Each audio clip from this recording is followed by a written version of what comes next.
प्रशांत किशोर के सबसे बड़े राज से उठ गया पर्दा। छात्र आंदोलन को आगे बढ़ा रहे पीके ने आखिर ऐसा क्यों किया?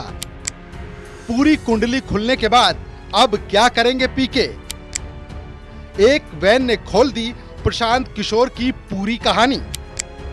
4 करोड़ की वैनिटी वैन ने खड़े किए पहाड़ जैसे सवाल। पहाड़ जैसे सवालों के चक्रव्यूह में घिर गए पीके। नमस्कार, आप देख रहे हैं इंडोक्रेसी।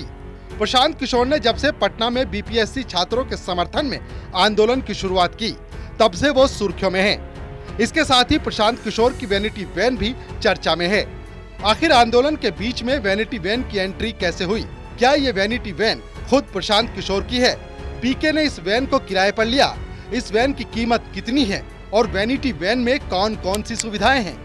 और प्रशांत किशोर इस वैनिटी वैन का क्या इस्तेमाल करते हैं, ये हर कोई जानना चाहता है।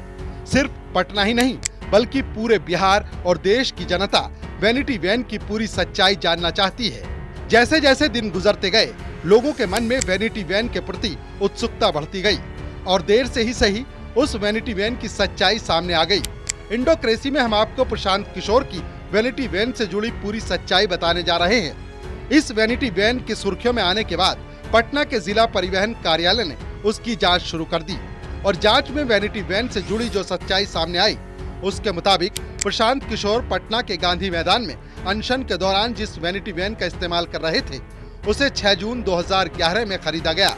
हालांकि इस वैनिटी वैन का रजिस्ट्रेशन 28 नवंबर 2017 को कराया गया और ये वैन पंजाब में रजिस्टर्ड है। वैनिटी वैन का निबंधन फुल्ली बिल्ड कैटेगरी में किया गया है, जिस पर डीसी कंपनी का लोगो लगा हुआ है। एक और बात सामने आई है कि वाहन का रोड टैक्स ऑनलाइन प्रदर्शित नहीं हो रहा है और न ही वाहन का मूल्य प्रदर्शित हो रहा है, जिससे रोड टैक्स का पता लगाया जाता है। इस वैनिटी वैन के डायमेंशन का भी ऑनलाइन कोई रिकॉर्ड उपलब्ध नहीं है, जबकि मोटर वाहन अधिनियम की धारा 49(1) के अंतर्गत 30 दिनों के अंदर वाहन मालिक को अपने आवासीय पते वाले संबंधित आरटीओ डीटीओ को इसकी सूचना देना अनिवार्य है, जिसका वैनिटी वैन के मालिक ने पालन नहीं किया।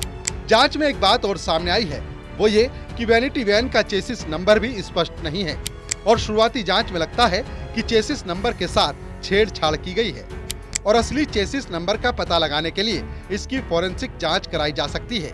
इसके साथ ही वैन के मॉडिफिकेशन की जानकारी भी पोर्टल पर दर्ज नहीं है। इसका रजिस्ट्रेशन प्राइवेट मोटर कार के रूप में किया गया है, जबकि इसका प्रयोग कमर्शियल वाहन के रूप में किया जा रहा है। वैन में जो एयर कंडीशन, सोफा, बेड और वीडियो LCD लगाया गया है, उसकी जानकारी भी ऑनलाइन पोर्टल पर दर्ज नहीं है और इसकी नंबर प्लेट भी HSRP नहीं है।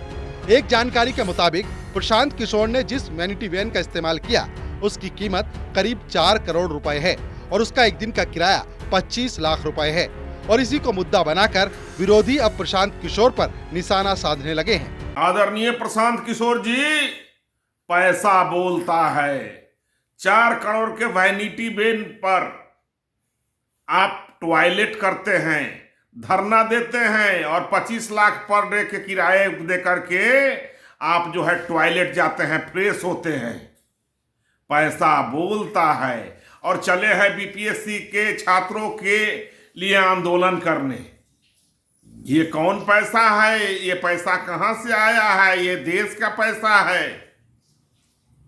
और इस तरह से सिर्फ टॉयलेट जाने और फ्रेश होने में 25 लाख पर डे, मतलब 5 करोड़ के वैनिटी वैन पर जो व्यक्ति टॉयलेट जाता हो, नहाता हो, वो व्यक्ति अब बीपीएससी अभ्यर्थियों के लिए, गरीब गुरबों के बच्चों के लिए धरना पर बैठा है। क्या नौटंकी है भाई। बिहार विधानसभा चुनाव से पहले प्रशांत किशोर छात्र आंदोलन को सहारा बनाकर राजनीतिक पैठ बनाने की कोशिश तो कर रहे हैं, लेकिन जिस तरह से एक वैनिटी वैन के सहारे उन पर सवाल उठ रहे हैं, उसका जवाब तो प्रशांत किशोर को ही देना होगा।